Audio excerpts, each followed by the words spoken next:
AdamHarry with JayArr. We're both from BoLS, and today we are going over the Warhammer Age of Sigmar Chaos Battle Tome for Beasts of Chaos. These are the true children of chaos. They're the ravening monsters that come from out of the wilds where they're mutated into really bad-looking dudes. Yes, this is a hardback book, 104 pages, full color from Games Workshop. If you're going to play Beasts of Chaos, this is the book for you. Ooh.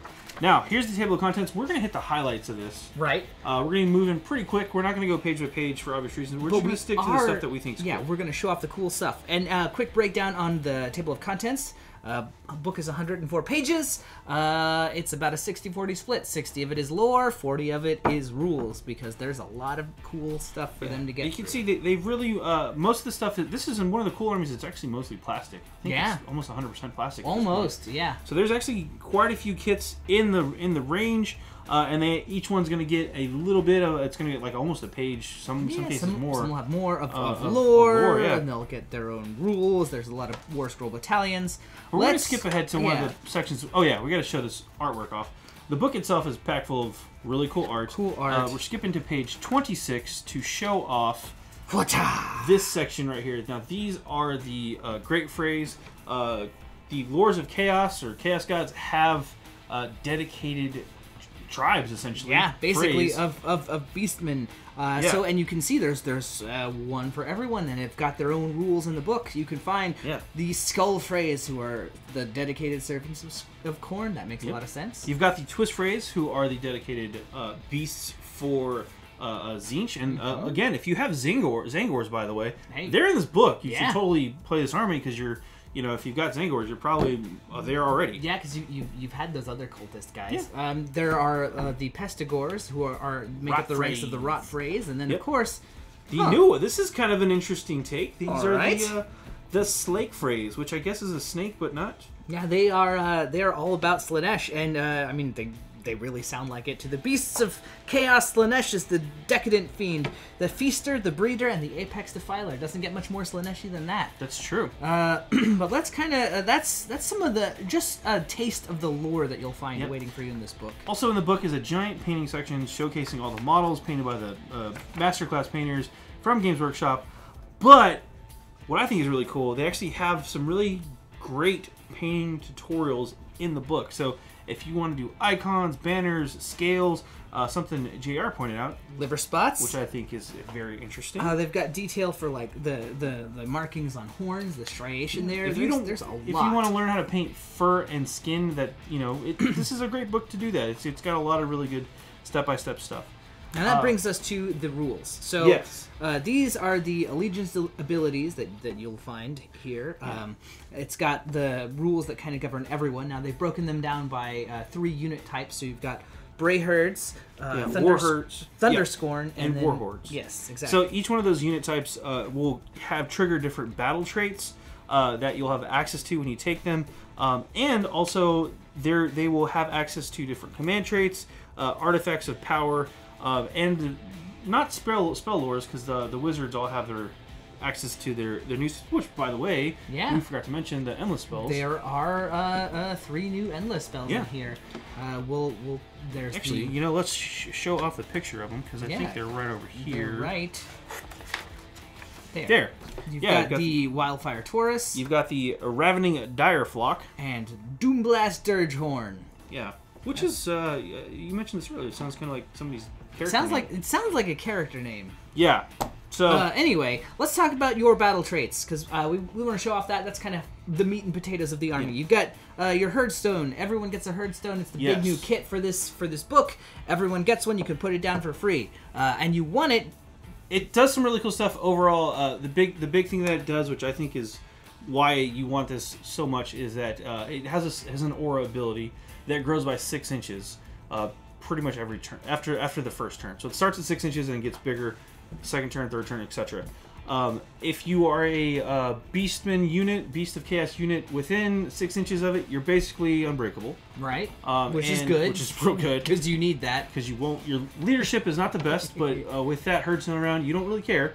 On the flip side, If you are an enemy model within that radius, you get the negative effects of, I believe it's a -1 to your armor save. Yeah, which is pretty lousy. Pretty saucy. There's special rules for Brayherds. They've got their ambush, which lets them kind of come outflank, basically. Yeah, you can come in from a board edge as long as you are 9 inches away from an enemy and 6 inches, wholly within the 6 inches of the board edge, which really opens up a lot of really cool things. Then they have Creatures of the Storm, which essentially make your Thunderscorn units, like Dragon Ogres specifically, faster. And then you've got Blood Gorge, which lets your Warherd units eat their foes to regain wounds. Yes. And that's pretty cool. They've got 3 different great frays you can take: the Allherd, the Darkwalkers, or the Gavespawn. Those ones are the ones that we like the most. Yep.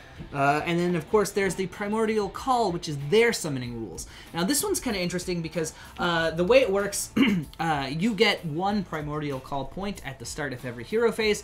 Also, during the hero phase, you can have one of your Beasts of Chaos heroes within 3 inches of a Herdstone do a ritual sacrifice, and they can do a Savage Blood ritual. So basically, you pick a friendly Beasts of Chaos unit within 3 inches of the Herdstone, and you do a D3 mortal wounds to your own guys because you're sacrificing them. Yeah. But for each mortal wound dealt, you gain a Primordial Call point, and you want a lot of them because like three Primordial Call points will get you like 10 Ungors, which sure, if you need to hold down an objective. If you want to sneak in a unit from the side, from a summoning, great. That's perfect for that. But what you really want are like the Chimera, or you want to summon like a Gorgon, or 3 Zangor Skyfires. You need 10 points for those. So even 3 Dragon Ogres at 7 is You gotta start. You gotta just start sacrificing if you want to do anything. Yeah. And then of course we're gonna kind of skip over to the next page, page 70, to show off the Gavespawn. Yeah, these are the guys we like. Yeah, these guys are pretty cool. They think that Spawn are just the best. Yeah. So their special ability is every time a hero dies on a 2-up, a Chaos Spawn is added to the army. And that's one of your heroes. One of your heroes. Right, which is just brutal, because if you take, like, 3 or 4 heroes, that's 3 or 4 spawn that you get to pop out on a 2-up. Yeah. Which is pretty cool. Pretty cool. Yeah. They also have the Propagator of Devolution, which is a special command ability. Pick a friendly Gavespawn unit within 12 inches of a Chaos Spawn that you've created, and they get... Or the ones you've taken. Yeah, they get 1 attacks. They get +1 attack, basically. Yeah, they get inspired, basically, by the Chaos Spawn that's nearby, and they just keep chopping better. Pretty sweet. They can also unbind spells, like as though they were wizards, and they get their own special artifact of power. Yep, the Mutating Gnarl Blade.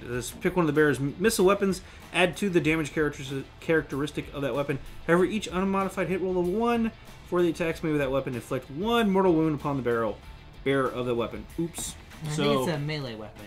Did I say missile? I did say missile, my bad. I meant melee weapon, so it's up close. So you do more damage, but... and you do 2 more damage, so if you're already hitting hard, like, that's really spicy. Yeah. But on a 1, you hurt yourself instead, because it's a plasma weapon. Anyway, that is that. You get, of course, your own mission, and you get, they've got rules for the Path to Glory. We all know about that. 85 is where our next stop is going to be, and we're going to be showing off, again, there's the 2 War Scroll battalions. The 4 Gods of Chaos, with their great phrase, actually do have rules, which is pretty cool. It is showing pretty these 2 off, but we're going to focus on the Slaanesh one because Slaanesh is crazy. Yeah, Slaanesh hasn't been getting too much love, so it's nice to see him. They've been in the background for so long. Everybody's like, where you been, dog?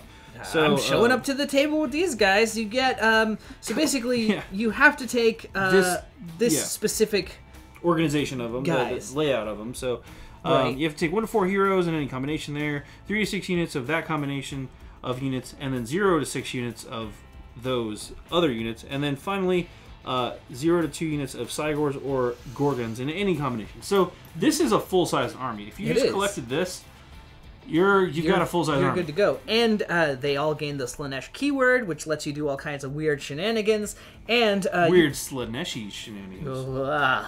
You can also re-roll failed charge rolls made for units while they are within 12 inches of an enemy hero that has an artifact of power. Also, you can re-roll all hit rolls for attacks made with melee weapons by models from this battalion that target an enemy hero with an artifact of power. So you want to take their weapons. Hunting. Yeah, basically. So that's what they do. That is what they do. And then, of course, we've got their units. So. Yeah. We're not going to go through all these units because honestly they're online for free because UW puts the War Scrolls out now. There's a lot of them. There's a lot. Just a lot. What is your favorite Beastman unit? Oh, well, I really like Dragon Ogres. I feel like they're criminally underused. I agree. And like they actually got a bump on their hits as well now too. Yeah, and 5 wounds, right, with 4 up saves. 8 or possibly even 11-inch move. Yeah, thanks to the Thunderscorn. There's just a lot they can do. I mean, you get so many stupid attacks with these guys. The thing is too, you can have any number of models for this unit, but they typically come in 3s because of the box set. That's how you buy them. They generate a lot of attacks. They hit pretty consistently now. They hit on 3-ups and wound on 3-ups for the most part. They have some other shenanigans there. There's also magic to make their weapons get rending, which is cool. But they just generate a lot of attacks, and they're cool, big models, and I feel like I wish there was more of them.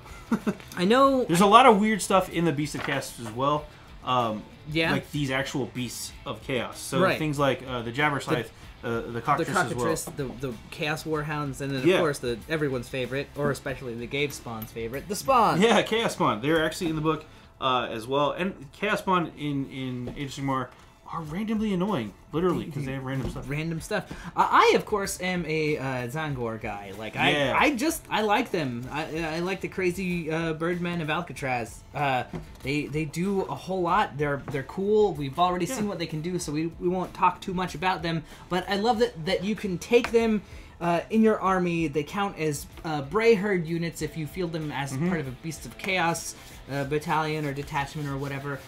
So there's just a lot you can do with them. Yeah, I think it's cool too because if you wanted to play with Tzeentch Demons, it does double duty. You can have that army. You really can make an army one model for 2 armies, which I think is really cool. And then you can expand either way or both ways and have a bridge unit. Yeah, like if you wanted to field Chaos, right? Like if you wanted to do like a Chaos army, you could do Demons of Tzeentch, or and some like Zangors. You could do Demons of Khorne and take some like Beastmen and just do like the classic like we're the marauding horde come out of the wilds and we're gonna wreck shop. Yeah, it's such a cool way to combine those armies, and adding some Beastmen to your existing Chaos army is always a nice thing, just to change it up if for nothing else. They have some cool rules. They have some neat models. The whole thing's plastic, and the book's out. The book's out, so you can see for yourselves how they have a bunch of weird, like, sneaky synergy that you can leverage to debuff your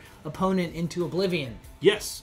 So that's all we're showing off. There's a ton more stuff in this book, but again, we're just hitting the highlights this time. So yep. That was the Beast of Chaos. I'm JayArr. I'm AdamHarry. Thanks for watching. Click to subscribe. Check out more videos. And thanks for watching.